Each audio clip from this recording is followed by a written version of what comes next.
All right, so welcome everyone to today's session on applying for scholarships and internships for undergraduate and graduate studies.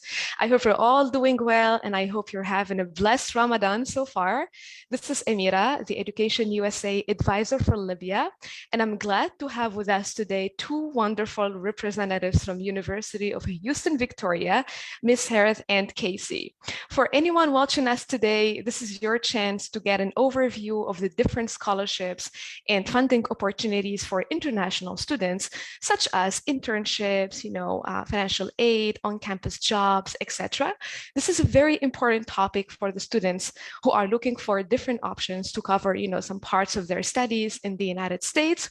So prepare your burning questions and make sure to share the video with anyone interested before we start the presentation. So we're going to start with a brief introduction about our network in the beginning. So what is Education USA and how can we help you? Education USA is a US Department of State network, and we are your official source on US higher education. So never hesitate to reach out to us if you want to learn more, more about any topic or step related to studying in the US, whether you are a high school student or a college student. There are more than 430 advising centers in more than 170 countries and territories.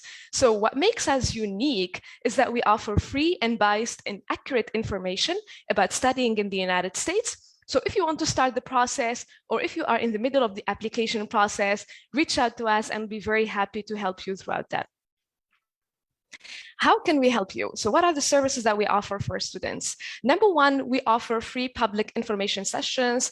These sessions that could be about, the 5 steps to study in the United States, or about some new opportunities for students, like example, the competitive college club, the Fulbright scholarship, etc. Number two, we do some sessions with US college representatives, just like today's session, where you can learn more about, different programs and majors, sometimes about the application process, sometimes about the funding opportunities for international students, eligibility requirements, American culture. And we also host Libyan alumni to share their experiences in the US or any success stories they had. And number three, we offer virtual individual consultations, whether on Zoom or WhatsApp. So this is a chance for the students or their parents to connect with me and get their questions answered in these types of meetings. So these are my contact details. If you'd like to reach out to me, this is my WhatsApp number, and this is the email address, and this is the official website of Education USA. So we are very active on social media. Make sure to reach out to us on Instagram, on Facebook, Twitter, or even on YouTube, and we'll be very happy to serve you and guide you through the whole steps. And last but not least, this is again the official website of the network. If you are new follower, make sure to go to this website, explore it by yourself. You can see the 5 steps here. You can find your advising center. If you are following us from a different country, you can check the financial aid opportunities that are available for international students. And you can even go and check the events that are taking place in different EduSA centers. Again, welcome everyone. Now it's time to turn it over to our speakers. Make sure to leave your questions and we will answer them at the end of the presentation.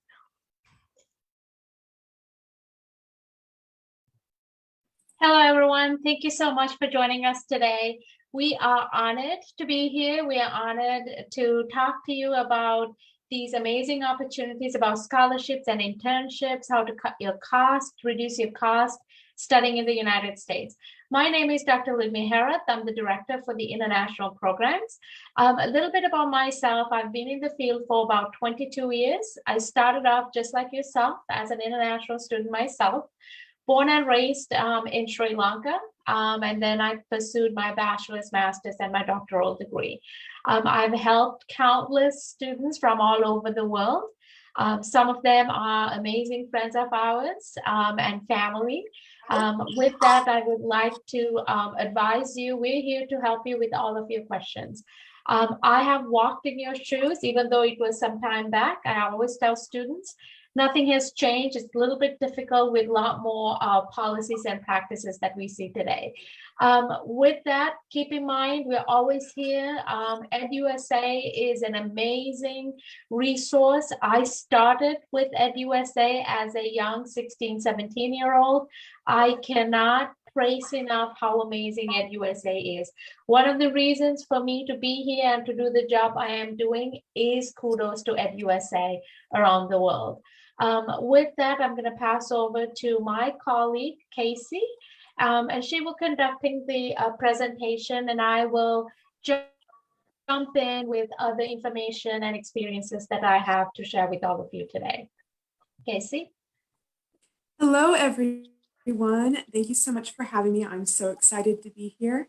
We're going to be talking a little bit about financing, scholarships, internships, while you're interested in studying in the US today. And thank you, Dr. Harith, for introducing me. So Dr. Harith has introduced herself, so I'm going to say a little bit about myself as well. Let me just pull up my screen really quick. Casey, can we do the presentation mode? Okay, perfect. Thank you. Yes. Okay, perfect. So I am a first generation college student, and I started working throughout my degree. I started at a 2-year college, earning my associate's degree, and then I went on to complete my bachelor's degree with UHV. I was a student worker at UHV throughout my time there. So I definitely can speak to, on-campus working and experience working through college and having that extra opportunity for funding as well. And now I'm currently employed full-time at the university for international programs. So I'm really enjoying it so far. So excited to be at UHB for sure. So first, I would like to start with a message about how every international student's university journey is going to be quite different. You're going to have friends, your family, trying to direct you and give you advice on what you should be doing as you're going about, researching and learning about what university is going to be the right fit for you. But I prompt you to consider that, you are unique and you have unique needs. Your wants, expectations, the programs that you want to complete could be different from your friends, could be different from what your family might want. So just when you're doing your research, just make sure that the universities that you're looking at are going to be the perfect fit for you and what your goals are and what you'd like to achieve. In the US, there are over 4,500 institutions, so there are a ton of options and a ton of ways that you can complete your degree and complete your goals. So definitely make sure that you're doing the research, you're taking your time, and making sure that you're really looking at all of the items when it goes into doing your research in order to make sure that you are choosing the right program and the right university for you. Additionally, I'd like to mention we are going to have a Q&A session after we go through the presentation. So if you have any questions, you can always ask at the end of the presentation, or if you're shy, you can always pop them in the chat as well, whether that's in Zoom or the Facebook Live session as well. Alrighty, so to start, like I mentioned, there are over 4,500 institutions in the US, and so that's going to include all different types of universities and colleges in the US. Some of these might be community colleges, which offer 2-year degree programs or associate's degrees. This is what I completed before I moved on to complete my 4-year degree. There are technical colleges, religious colleges, medical colleges, private universities, public universities. The University of Houston, Victoria is actually a public university, as well as a master's granting university. So we do offer graduate programs as well. So just by this list alone, there are even more different types of colleges and universities in the US. It just goes to show that there are definitely so many options and so many pathways that you can choose for your education. And choosing the right university and college for you doesn't just mean location. It definitely is what type of college and university it is as well and what they offer. So how do you go about doing your research and finding the best fit for you? Here I've included a couple of different categories that you might consider that a lot of students could be looking over while they're doing their research. The first is, does the university have your program? Is the program that you're interested in available? A lot of the times, you might have a university who does offer your program, but another thing to consider past that is how does the program in the university itself prepare you for the job? The whole reason why you're pursuing your education is afterwards, once you graduate, you want to be able to secure the job in that field that you've been studying in. So how does the university prepare you in your program? Do they offer internships during your program in order to get you that work experience? A lot of the times, that work experience during your program is going to be what can help you secure your job later on. Additionally, are rankings important to you? Would you like to know where does your university fall out of all of the 4,500 US institutions that we mentioned? So this can be something that, definitely to consider.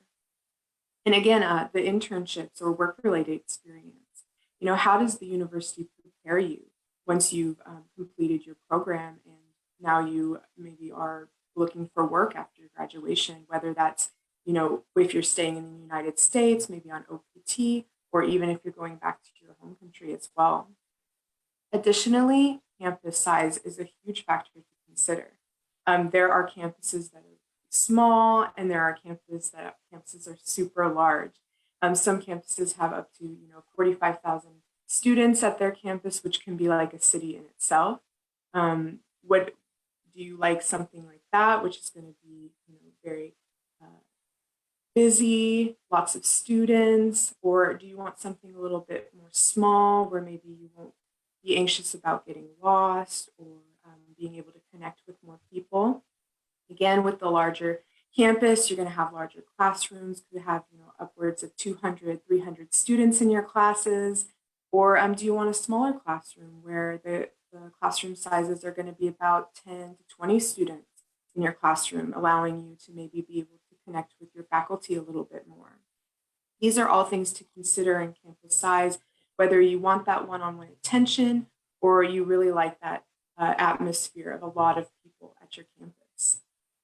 Just remember that you are a person and not just a number in your university. So the amount of effort and the amount of money going into the education that you're pursuing is important to know what you're getting out of it as well. Are you going to be able to talk to somebody? Do you have to make an appointment? Do they only communicate through email? These are things to consider when you're thinking about what kind of campus you'd like to attend and whether that be a really large campus or a really small campus. Additionally, something to consider would be safety. If you're attending a larger campus that might be in the middle of downtown, anytime that you're considering any place that's going to be in a larger city, that it might be a little bit more unsafe during the evening.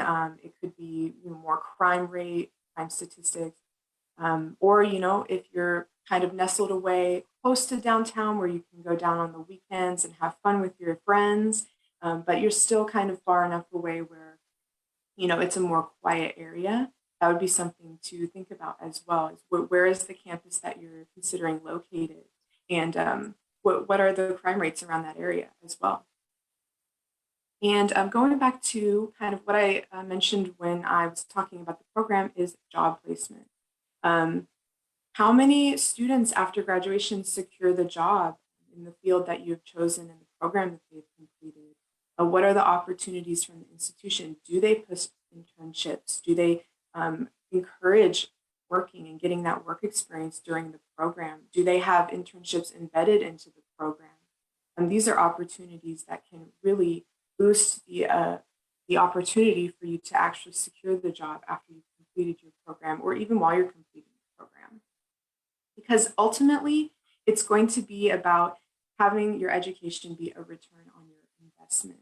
If this program is worth investing in, you want to make sure that the money that you're spending, say you're putting in $20,000 or $40,000 into your education, and then you get a job that everyone is going for? Is the salary going to be the same, as if you were to spend the lower amount on your education? For example, if you're going to be a teacher and you've spent, $40,000 education, but then you're applying to the same jobs and doing the same certificates as everyone else and getting the same salary as everyone else. What is the market like, and what is ultimately the job that you're pursuing? What is the market like in the area that you're pursuing as well? And is it going to be a good investment on your part, the education investment, into what that's going to translate when you actually, start working and you start doing, what's going to be best for you.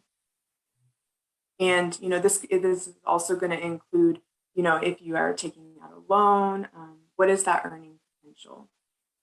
So again, like the message that I had mentioned earlier, it is always great to have the support system of your friends and your family, but make sure that you're always looking at all of these items and what's going to fit you and your goals specifically, and what's going to be the best fit for you. So now I'd like to get into a little bit about the application process and part of your research. The application process can be, quite a lot of items or not as many items, depending on the university that you are choosing. And also, it's going to differ between universities, so it's not generalized for all US universities. So a way that you can kind of think about the application process is in relation to financing your studies. A lot of the times, universities can have application fees that can range from anywhere from free to, upwards of $200 or $300 for the application. So if you're, planning on applying to, 5, 10, 15 universities, those application fees can really add up. So doing your research and seeing, how am I able to kind of cut down the cost of applying to universities? Because if you spend a lot of time, putting in the effort and the money in order to submit these application fees, submit application items that might cost money, like TOEFL, IELTS, Duolingo, GRE, GMAT, SAT scores, things like this. If the university doesn't require them or doesn't need them, especially in relation to scholarship opportunities, then that just saved you, a couple of $100s on all of these items, these testing scores. So looking at the application requirements and seeing what is required is going to allow you to either save a little bit of money or even save some time as well, depending on what the university of your choosing is required. Especially because you don't want to put all of this time, effort, and money into the application and then realize that you're only going to get waitlisted. So looking at acceptance rates as well in this process is really, really important so that you're making sure that the time and the money that you're spending is going to be worth the end result. Additionally, you might want to consider how you're able to connect with the university of your choosing. So are you able, to connect with the university only through email, or do they offer services where you're able to chat with them, maybe virtually, make an appointment with them? Other times as well, I know for us, we can offer even a interview time to where if you come from a country where your English is really good, but the country's native language is not mainly English, then you might even be able to schedule like an interview with us and get the English proficiency requirement waived by doing an hour of speaking, comprehension, writing, things like that. So considering if the university offers items like those would be great in saving you some time and some money as well. So let's jump into a little bit about funding and scholarships. I know that if I asked everybody in here if you'd be interested in how you can get any aid or scholarships to fund your education in the United States, everyone would be interested. So every US institution does provide some form of funding and scholarship opportunities to international students. This includes, 2-year colleges, 4-year universities, graduate universities. All US universities provide some type of funding. Funding opportunities can be, from a variety of different angles. This can be from working on campus, or even it can be called in-state tuition, tuition waivers. And the in-state tuition or tuition waivers, a lot of the times this means that you can actually pay the same rate that you would pay as a US like domestic student or like a student living in Texas. This can also include scholarships, lots of different opportunities in order to get this funding. So definitely scholarships isn't the only way that you can definitely help finance your education. There are definitely a lot of angles in which that you can consider making sure that you do have enough to finance the studies. And this is going to come with just researching the US institutions again. Also, a lot of applications and scholarship deadlines do occur on the same day. So I always recommend applying really early so that you can get all those items in and still have time to apply for any scholarships that universities might have listed. So being aware of the deadlines as you're looking at all of these items is really, really important as well. So there are a couple of different types of funding that you can consider, especially on the scholarship side. So merit-based funding is going to be competitive funding, and this is going to be including of like competitive scholarships. This is going to, be sometimes based on GPA, or it could be based on a personal statement, professional resume, things like this, to determine your eligibility for scholarships that are merit-based. Additionally, if you're an athlete and you're looking to join a sports team at the university, you might be able to receive some athletic scholarships as well. Sometimes universities do offer need-based funding. Not always, but sometimes that is an option for students. So it's always good to ask, and connecting with people like me, connecting with people like Dr. Harris, Amira, like these are going to be ways that you can definitely research how US institutions are offering any type of funding for students. Especially if you're interested in going into a graduate program, then you might even be eligible for doing research and teaching assistantships. This is a way that students can, even receive in-state tuition waivers and decrease that tuition cost to a lower rate that a lot of students living in that state will be able to pay, as well as on-campus employment.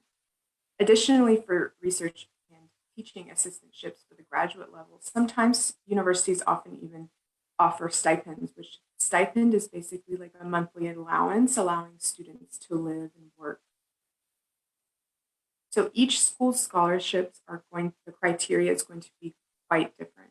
So just like with the application process, scholarships are going to ask for items as well. So just being aware of what items they're going to ask for and what is the, what are the opportunities, what are the likelihoods that you might be eligible for these scholarships are really important to consider, as well as considering the amount of scholarship as well. Sometimes schools might offer $20,000 scholarship, but if the tuition is $50,000, then you're still having to pay, $30,000 per semester in order to attend that school. So it's not just always the amount of scholarship that you're receiving, but also how that factors into what you're actually going to be paying per semester when you're going to that university too. And I do want to add, sorry, Casey. I do want to add a couple of things. And also, when we are looking at cutting the cost down, I believe I mentioned I started like you. I started off high school 15, 16, when I started to do my research with amazing staff like Amira from EdUSA. And I remember going to EdUSA and saying, this is all my parents can afford to send me abroad. Tell me a list of schools that I can apply with or without scholarships. Because keep in mind, this is a huge investment.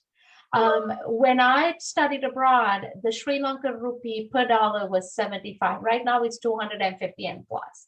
So this is a lot of currency exchanges, a lot of money. So you want to be very strategic when you're looking and applying into universities. Because just like Casey said, some universities will say, hey, you got $90,000 your entire 4 years. But then when you look at the amount that you have to pay, you may be looking at well over $150,000 to $200,000. Universities across the US, they're pretty amazing. As long as you look for accreditations, you do your research to look at those universities, the programs, and at USA's, you can always find an institution that best fits your needs and wants. If you can afford an X dollar amount, then you can look for those X dollar amounts. On another note, try to cut your costs down, right? How do you cut your costs down? Application fee waivers are offering to many students. Some universities, I mean, most universities that I'm hearing are waiving SATs, IELTS, TOEFL, GRE, GMAT. Those are expenses. Each test is what, $250? So you can really reduce these expenses and use those money when you're coming into the US. So really, when you're doing those research, we don't want you to be alone. We're here. EdUSA is here. So piggyback with EdUSA, put a spreadsheet in, do the research. Keep in mind, 4,500 universities. I bet you will never find all of these universities to do research. So keep in mind, not just those amounts that we say just by scholarship, but there are so many other ways where you can cut down the cost. Living expenses, maybe you don't need the full meal plan, you can take a little meal plan and cook in the kitchen. So many different ways where you can cut your costs down. So we're going into the working slide. Go ahead, Casey. Yeah, absolutely. So working is also another way in which you can not only gain the experience that you're looking for while you're earning your degree, but also can help you have a little bit of pocket money while you're in the US as well. And the US is sky's the limit. So you can look for jobs on campus internships. And if you're not necessarily worried about being able to work for money, then you can also just work for the experience, which would be volunteering positions.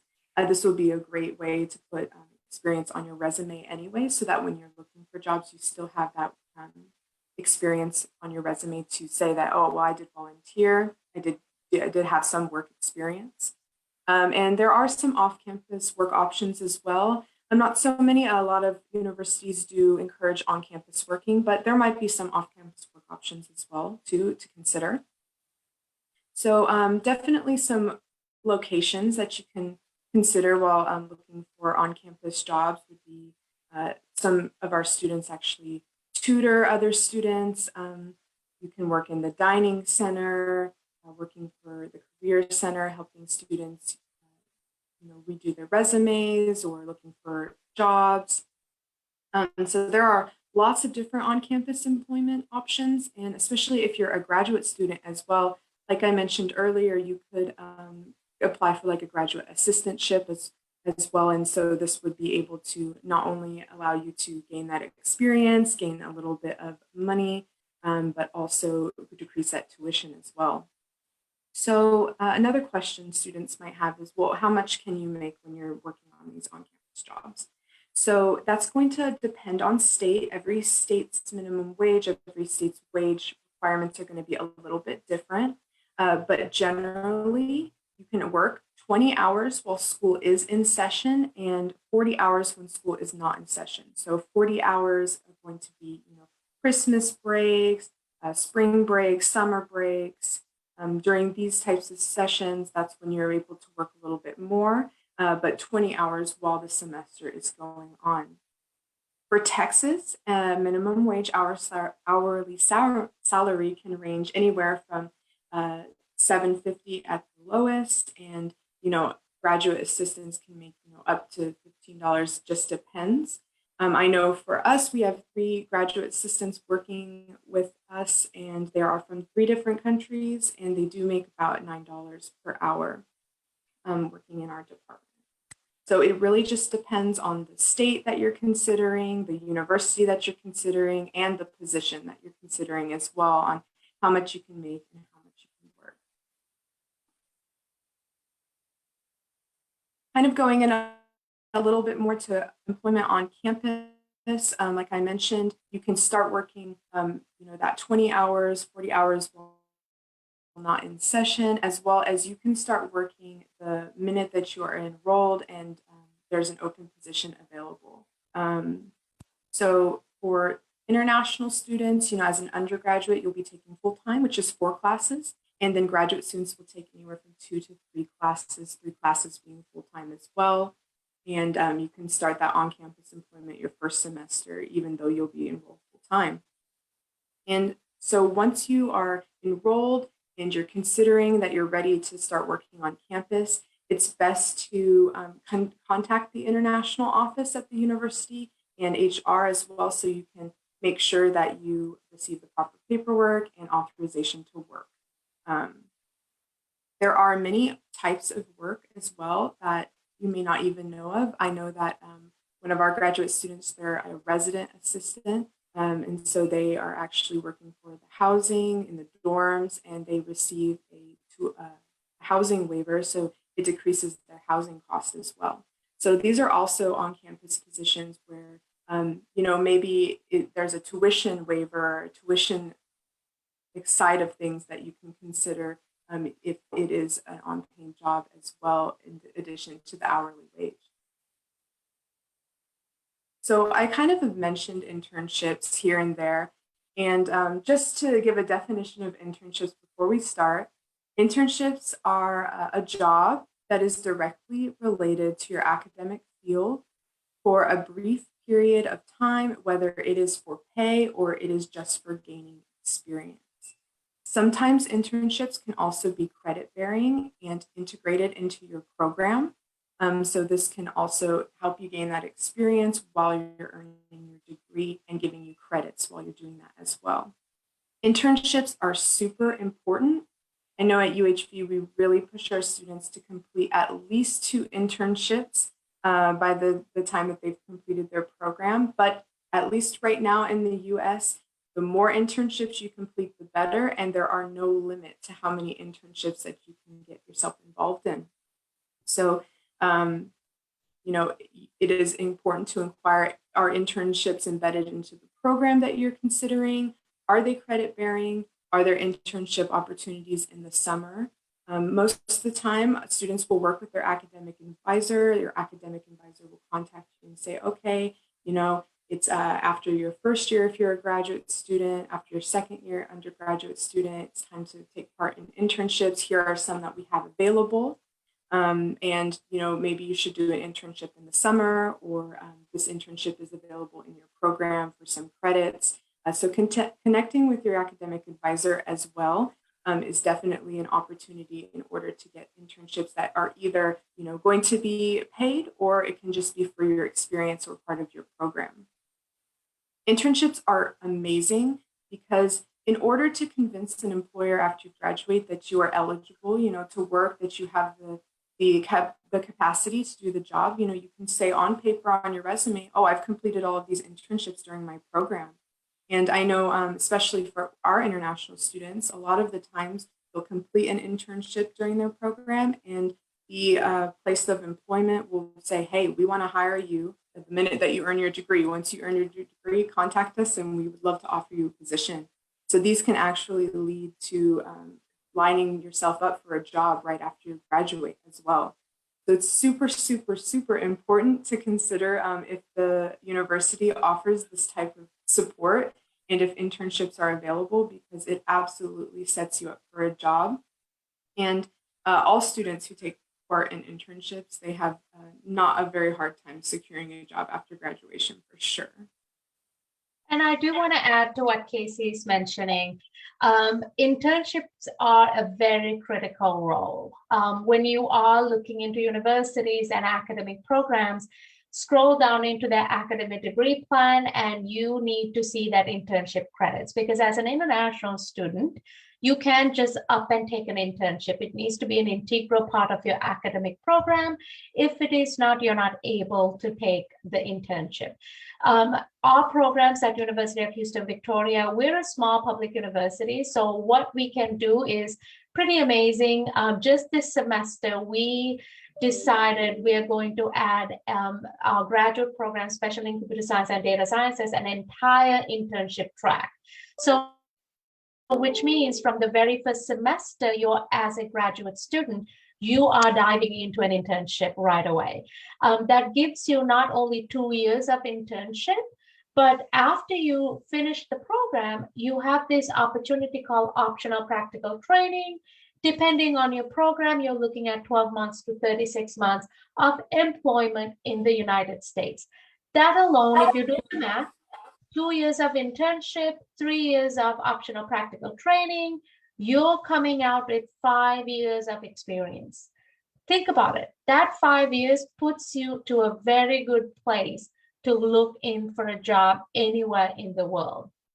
Now, if you're somebody, who's getting an education in the US, but you want to work in Ireland or you want to work somewhere else, we do have internship opportunities where you can actually work during the summer as an internship in Ireland or in Canada or somewhere in the world that we have partnerships with organizations that actually places you in internship opportunities around the world. So these are programs that every university offer. They may differ by program to program, to institution to institution, but I cannot stress enough for you to look for internships. Any academic program, look for internships. Because as you know, international students are competing with domestic students for these internships and jobs. So more you robust your resume, more you robust your profile, the better opportunities that you have doing an interview, getting the job that you applied to. So I just wanted to make sure that, I'm stressing enough also about internships. Go ahead, Casey. Absolutely. So now I would like to just dive into a little bit more about University of Houston, Victoria. So we are actually located in Texas, South State. There's a little bit of a map on the right side showing where we're located. We do have 2 campuses. One of them is in Victoria, Texas, our residential campus, meaning that we do have on-campus living. And then we also have an instructional teaching site in Katy, which the instructional teaching site means that there are just classes and no on-campus housing for that location. We are a very small university. We have a little bit under 5,000 students total. So we're definitely one of the universities that focus on personal attention, small class sizes, being able to connect with your faculty, connect with other students, giving you opportunity to network. And what's great about that as well is, when you are attending a little bit of a smaller university, you have more of an opportunity to get to know people. And that can also help you secure an on-campus position, on-campus job as well, because you're able to connect with people more regularly and be able to talk to people. And you're definitely not just a number, So I would say that, for us, class sizes usually are about 10 to 15 students. So we're definitely pretty small. I know for when I was attending UHB, I think the most students in my classes was probably around 10 to 12. So yeah, definitely a smaller university. We are located, our main campus is located in Victoria. So it's a little bit of a quieter town. Not so much happening in Victoria, but a lot of stuff happening at the campus in UHB.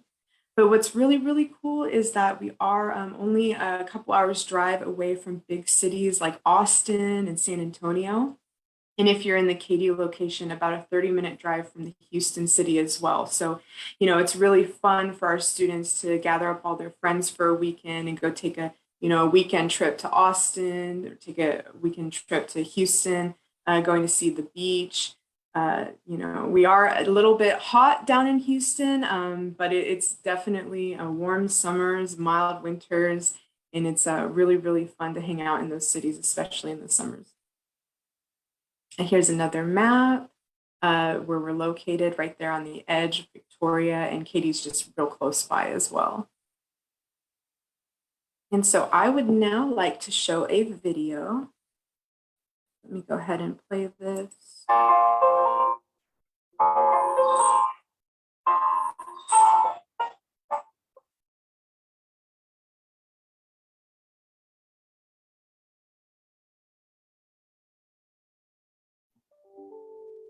I'm not sure if the sound is coming.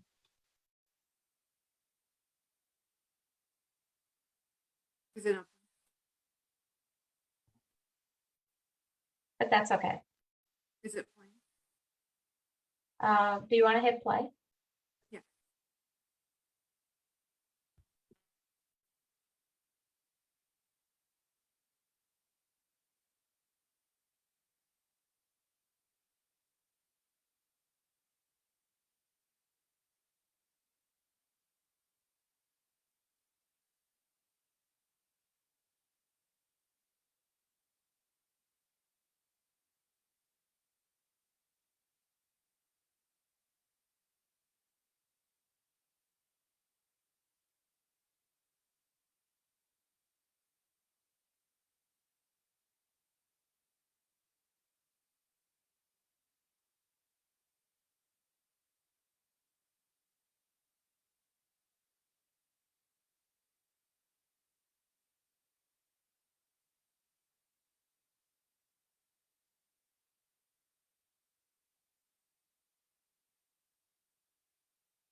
We apologize. I think the sound was not coming in, but I figured, hey, we can show the slides. But we can move to the next slide, Casey.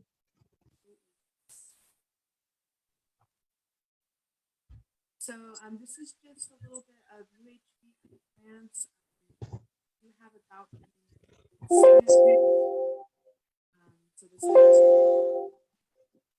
Casey, I think something is happening with your sound, so let me take over, okay? So hi there. So this is a little bit of a snapshot of the University of Eastern Victoria. Like Casey said, see how it says 18:1? 18:1 actually is a pretty large campus, large classroom, which means those common classes that everyone has to take is roughly about 18. 18 is the highest. I've walked through campus and most of the classrooms are about 10 to 12. I have international students who have come to me to say, believe me, I can't even not pay attention in classes because professors will call me out and ask questions because I'm right there. We had a MBA student that he was the only student from the teaching side. So he would tell me, I can't even not go to class because the faculty is there for me. So we're very small campus, small classrooms, not because we do love to increase our students, but we like to keep our class size is small because we want you to have that one-on-one attention, one-on-one information from faculty. And you will also have the same kind of one-on-one with any other staff member as well. You can just walk into any office and then talk to somebody. We do offer scholarships ranging from 3,000 to 10,000. UHV is the fifth most affordable university in Texas. You will ask who are the other four, but the other four are community colleges and technical colleges. We're the fifth most affordable university in Texas. Being the most affordable, we also offer 3,000 to 10,000 dollars worth of scholarships. Now, if you do live on campus as a freshman, sophomore, or graduate student, you receive an additional $1,200 up to 2 years. The most popular programs with our international students from all over the world is all the business programs like marketing management, finance, accounting. We have emphasis in international business, economics, human resources, supply chain management, computer science, digital gaming, data science, huge at our university. We're robotics. So if you're somebody who's in love with Transformers like I am, huge Transformers fan, we actually do have robots like Transformers pretty close to my own office. Very STEM, very tech campus. Computer science actually, and all the fields of computer science and business are the two main areas that is dominated by international students. We also have psychology programs, which is up and coming among globally. Forensic psychology, counseling psychology, those are pretty popular programs as well. Let's move into the next slide, Casey.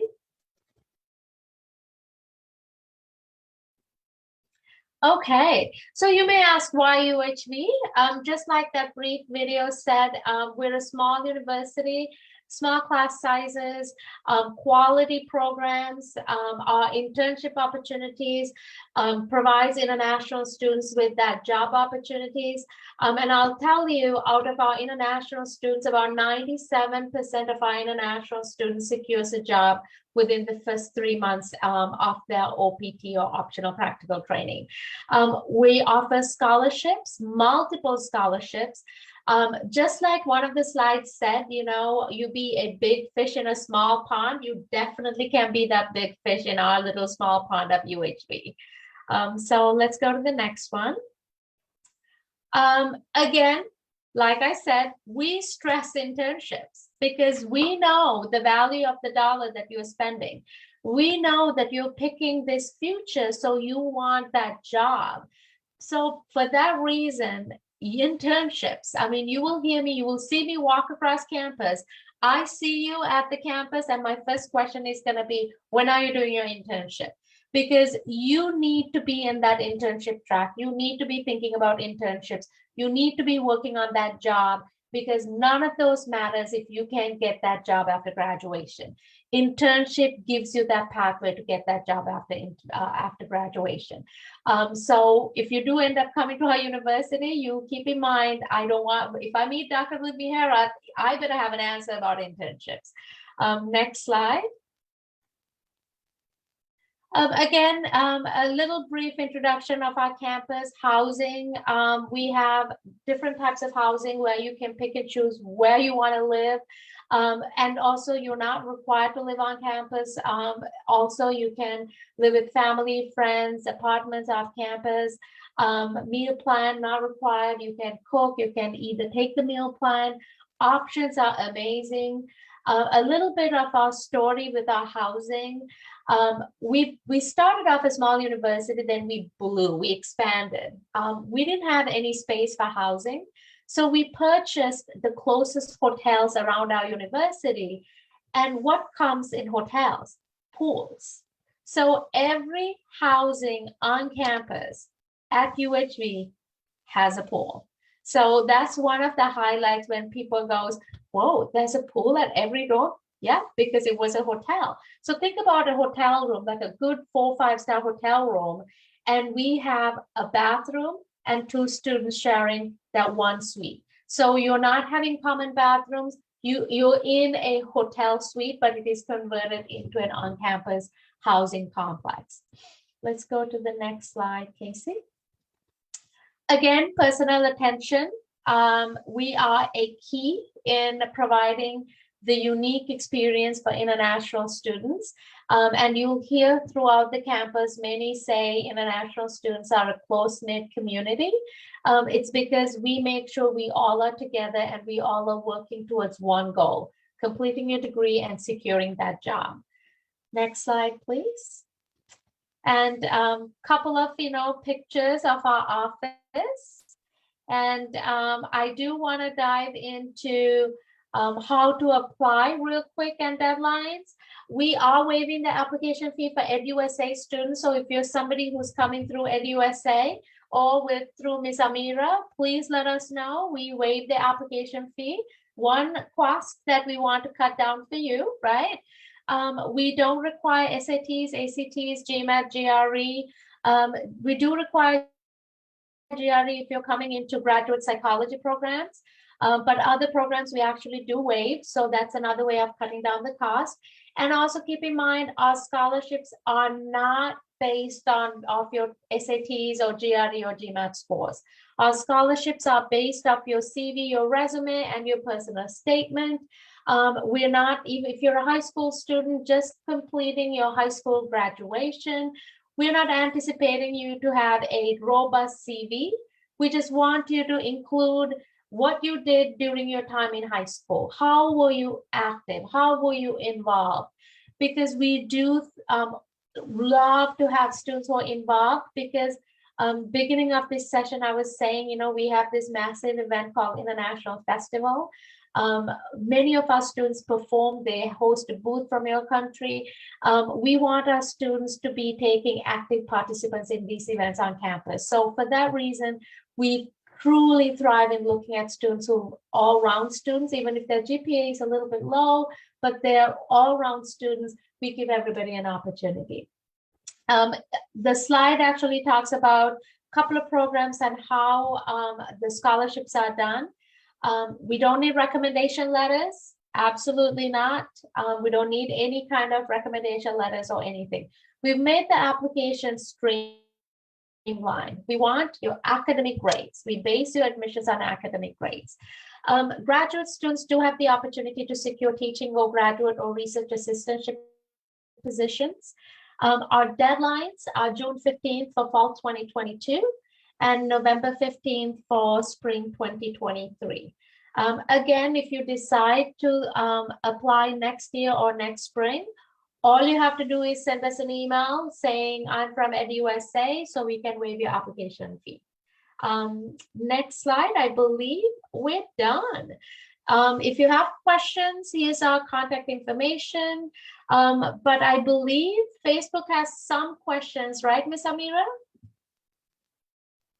That's right. First of all, I'd like to thank both of you for today's presentation. It was very, very beneficial. So thank you so much for spending some time with us and for sharing all of these great resources. And yes, let's get started with the first question that we received on Facebook.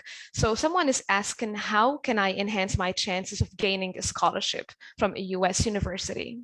Good question, actually. How you can enhance this, remember how I mentioned universities are looking, how can you stand out?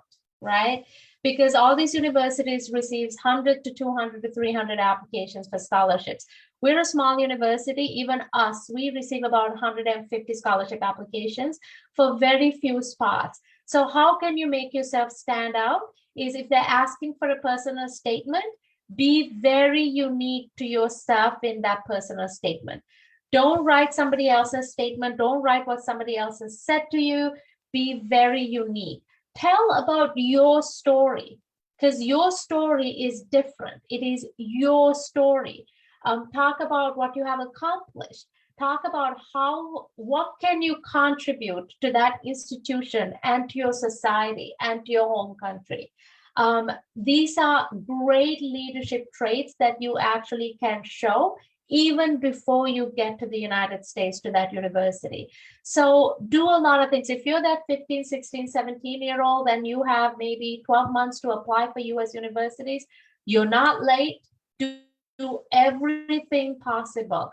Don't think of it as a monetary value, right? Volunteer, gain that experience, shadow somebody. So those are things that you can actually put in your personal statement. Excellent. Thank you. Thank you so much. Moving to the next question. So a student is asking, if I defer my offer until the following year, will the scholarship still be the same if someone has a scholarship and wants to defer the offer for next year? I can talk what common knowledge of this process is. When you do apply for a scholarship, let's say for fall 2022, and you're deferring your application, that scholarship may not be there when you're deferring. Because keep in mind, scholarships are very competitive. Let's say that we put in 150 scholarship recipients. A committee goes through these applications and they rank each recipient. There's a rubric and you rank each recipient. Let's say there's only 50 spots out of 200 applications, 150 applications. So you rank those 50 spots. So if one person is not able to make it, we give another student that opportunity because we want to maximize the scholarship amounts that universities have. So if you're deferring or if you're not able to make it, you may have to reapply again. But some may travel with you as you're deferring, but most cases, if you're deferring, you may not, you'll have to apply again. Yeah, that makes sense. Thank you. Now, Hazem is asking about internships. So I believe that you answered this question, but he wants just maybe to double check. So do students who study outside of the US, where you were talking about international students, are they eligible to apply for internships either by firms or universities? Absolutely. I mean, if you're outside of the US, might be a little bit difficult if you're a college student residing outside of the US because of all the employment reasons and so much other policies and practices. But if you're in the US and you do start studying in the US, you can do an internship, you can volunteer, you can shadow, you can do unpaid internships, you can do paid internships. But how do you secure these positions if you do come to a university? Every university does have a department called Career Services. They're the ones who send out all the internship opportunities. They work on your resume. They work on your interview skills. They even have something called the Career Closet, where you can actually rent a blazer to wear for the interview. So many of these resources are available for students, and they guide you throughout the process. You cannot miss it. If you're enrolled in any of the universities, let's say you're a business student, the business department or the College of Business will have a listserv that will send to all business students of all of their internship opportunities, either once a week or twice a week. So you can't ignore those emails. Now, if you're somebody who ignores those emails, then there's not much we can do, right? So, but internships in the US is quite easy, but if you're a student outside of the US, wanting to do internships in the US could be a little tricky and might take a little bit more advanced research. Exactly. And I think you just answered Mohammed's question here in the chat and the Zoom. Okay. So we have a very good question on Facebook. Someone is asking, if I don't receive enough money, if I didn't receive enough money from, university, here the students talking about the financial aid package received.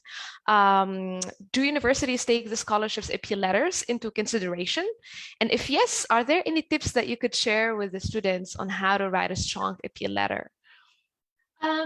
It all depends on each university. Some universities are very strict on funding. So they will say, this is the amount of scholarship we have, that's it.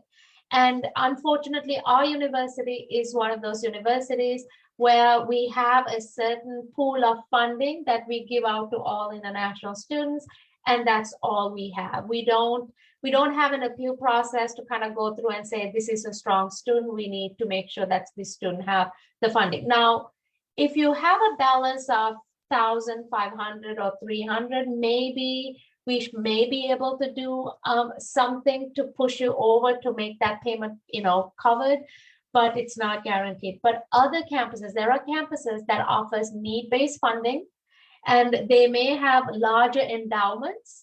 Endowments means funds that are donated by so many different alumni, different other means of funding, and they may be able to offer you funding. And for that, the appeal letter is a must, and you have to be very genuine of your appeal. Because why you compared to other 1,000 students who wants the same appeal? So you need to appeal very truthfully, very genuinely to why you need this funding. For example, I've served in many committees in certain appeals, and we do look into the class of the student. So for example, if you're a freshman, sophomore, junior, senior, when you're an undergrad student, we try to take care of our senior students first, because if our senior students are struggling with funding, we try to say, okay, this is the last semester, 8 credits is all this student has to take. Let's get this student jumped over and then make sure the student has, no payments to worry about. So certain universities just have certain ways of dealing with these appeals and offering students funding. I would say as an international student, because you have to prove funding for the US Embassy to be able to be eligible to receive the F1 visa, international students are required to have that funding that is listed in that immigration document. For that reason, first-year students may not receive a bigger chunk of that funding in appeal process because you're supposed to have that funding. Now, second, third, fourth year students, that's when internship kicks in. You may be able to see if your faculty can approve an internship where you can make, $15 to $20 an hour doing an internship during the summer where you can cover some expenses. So multiple different ways of how you can come up with the funding, but do your research on each particular university, how they work through the funding. Awesome. Yeah, thank you. And then we'll take the last question from the Facebook. So someone has several graduate students who have 1 year scholarship and wants to know if it's possible, if you have like programs for these students, which are like non-thesis masters or post-bachelor certificates. So are these programs available at UHV? Unfortunately not. Our graduate programs are 2-year programs. Now, with the exception of the MBA program, even completing the MBA program in a year is a stretch, because keep in mind the graduate programs at many universities, unless it's a certificate program, we do have business certificate programs that you can complete it and dive into the MBA program. And these certificate programs are six months, a semester, I would say. However, our 2-year graduate programs are customized for 2 years, right? Because it's 3 classes a semester, 9 credits, 2 years. After the first year, like first 12 months, you dive into internships in business, but in computer science STEM fields, you dive into the internships right away from your very first semester. So what you need to think about when you're coming in as a graduate student is not to rush the process, to make sure that you grasp everything within that 2 years and you check off everything. I got the internship done, I got my academics done, and now after my internships, all I have to do is apply for another job. So unfortunately, we only have 1 certificate program in business that F1 students are eligible to enroll into. But other than that, we're 2-year graduate programs. But connect with us. You never know what opportunities are there for you. We're a small university, which means I can pick up the phone and talk to faculty right away and then provide them with your profile. And who knows, you may fit the profile the faculty is looking for. So connect with us so we can go into individual level of discussion. Perfect. Thank you so much.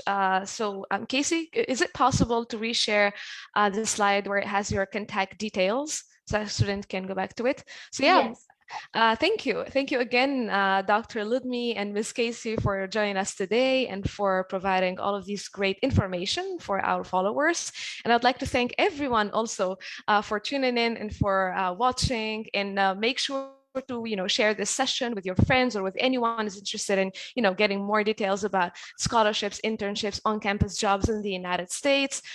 Keep an eye on our Facebook page. We will post very soon our May schedule, and we hope that it's going to be beneficial for you. Enjoy the rest of your day, and good to see you. Thank you. Bye-bye.